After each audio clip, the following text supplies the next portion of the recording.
you had a lovely day. We are now on chapter 19 of Danny the Champion of the World. It's called Rockabye Baby. At 8:30 the next morning, my father went into the workshop and dialed Doc Spencer's number on the telephone. "Now listen, Doctor," he said.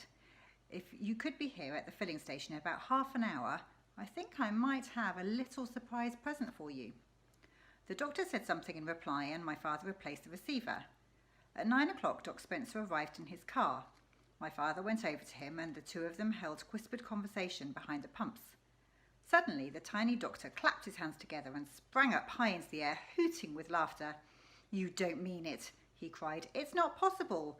He then rushed over to me and grasped my hand in his. "I do congratulate you, my dear boy," he cried, pumping my hand up and down so fiercely it nearly came off. "What a triumph! What a miracle! What a victory! Now, why on earth didn't I think of doing that method myself? You are a genius, sir. Hail to thee, dear Danny. You are the champion of the world." "Here she comes," my father pointed out, pointing down the road. "Here she comes, Doctor." "Here who comes?" the doctor said. "Mrs. Clipstone." He spoke the name so proudly as though he was a commander in referring to his bravest officer. The three of us stood there beside the pumps, looking down the road. "Can't you see her?" my father said. Far away in the distance, I could just make out a small figure advancing towards us. What's she pushing, Dad?" My father gave me a sly look. There's a picture of the three of them waiting for her.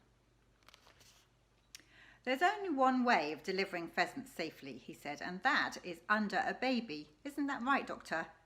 "Under a baby?" Doc Spencer said. "Of course, in a pram with a baby on top." "Fantastic," the doctor said. "My old dad thought that one up many years ago," my father said, "and it's never been known to fail yet." "It's brilliant," Doc Spencer said. "Only a brilliant mind could think of something like that." "He was a brilliant man, my father. Can you see her now, Doctor? And that'll be young Christopher Clipstone sitting in the pram. He's 1.5, a lovely child." "I birthed him," Doc Spencer said. "He weighed 8 pounds 3 ounces. I could just make out the small dot of a baby sitting high up in the pram, which had its hood folded down. There's more than 100 pheasants under that little nipper," my father said happily. "Just imagine it." "You can't put 100 pheasants in a child's perambulator," Doctor said. "Don't be ridiculous." "You can if it's been specially made for the job," my father said. "This one is built extra long and extra wide, and it's got an extra deep well underneath. Listen, you could push a cow around it in there if you wanted to, let alone 100 pheasants and a baby." "Did you make it yourself?" I asked Dad. "More or less, Danny. You remember when I walked you to school and then went off to buy the raisins?" "The day before yesterday?" I said. "Yes. And after that I went straight on to the vicarage and converted their pram into this special extra large poacher's model. It's a beauty. It really is. You wait until you see it. And Mrs. Clipstone says it pushes even easier than her ordinary one. She did a practice circuit with it in her backyard as soon as I'd finished it." "Fantastic," the doctor said. "Absolutely fantastic. Normally," my father went on, "an ordinary bought pram is all you'll ever need, but then no one's ever had over 100 pheasants to deliver before now." "Where does the baby sit?" the doctor asked. "On top, of course," my father said. "All you need is a sheet to cover them and the baby sits on the sheet. A bunch of pheasants makes a nice soft mattress for any child." "I don't doubt it," the doctor said. "He'll be having a very comfortable ride today, young Christopher," my father said. We stood beside the pumps waiting for Mrs. Clipstone to arrive. It was the 1st of October and one of those warm, windless autumn mornings with a darkening sky and a smell of thunder in the air. What was so marvellous about my father, I thought, was the way he always surprised you. It was impossible to be with him for long without being surprised and astounded by one thing or another. He was like a conjurer, bringing things out of a hat. Right now it's the pram and the baby. In a few minutes it would be something else. I felt sure of that. Right through the village, bold as brass, my father said. Good for her.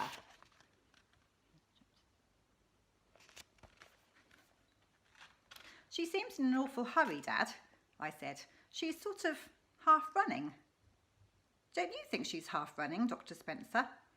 I imagine she's just a bit anxious to unload her cargo, the doctor said. My father squinted down the road to the approaching figure. She does seem to be going a bit quick, doesn't she? He said carefully. She's going very quick, I said. There was a pause. My father was beginning to stare hard at the lady in the distance. Perhaps she doesn't want to be caught in the rain, he said. I'll bet that's exactly what it is. She thinks it's going to rain and she doesn't want her baby to get wet. She could always put the hood up, I said. He didn't answer this. She's running, Doc Spencer cried. Look! It was true. Mrs. Clipstone had suddenly broken into full sprint. My father stood very still, staring at her, and in the silence that followed, I fancied I could hear a baby screaming. What's up, Dad? He didn't reply. There's something wrong with that baby, Doc Spencer said. Listen. At this point, Mrs. Clipstone was about 200 yards away from us, but closing in fast. Can you hear him now, Dad? Yes, I can hear him. He's yelling his head off, Doc Spencer said. The small, shrill voice in the distance was growing louder every second, frantic, piercing, non-stop. He's having a fit, my father said. It's a good thing we've got a doctor handy. Dr. Spencer didn't say anything. That's why she's running, Doctor, my father said. She's having a fit, and she wants to get him here in quick smart and put him under a cold tap. Some noise, I said.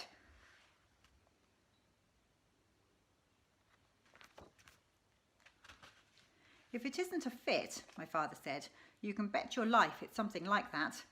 I doubt it's a fit, the doctor said. My father shifted his feet uneasily on the gravel of the driveway. There's 1,001 different things that keep happening every day to little babies like that, he said. That's right, isn't it, Doctor? Of course, Dr. Spencer said. Every day. I knew a baby once who caught his fingers in the spokes of a pram wheel, my father said. It cut them clean off. The doctor smiled. Whatever it is, my father said, I wish to heavens she'd stop running. It'll give the game away.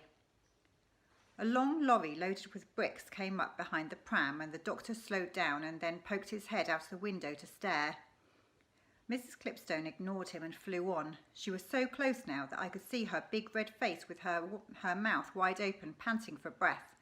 I noticed she was wearing white gloves on her hands, very prim and dainty. And there was a funny little white hat to match, perched right on top of her head like a mushroom. Suddenly, out of the pram, straight up into the air, flew an enormous pheasant. My father let out a cry of horror. The fool in the lorry began roaring with laughter. The pheasant flapped around drunkenly for a few seconds and then lost height and landed on the grass by the side of the road.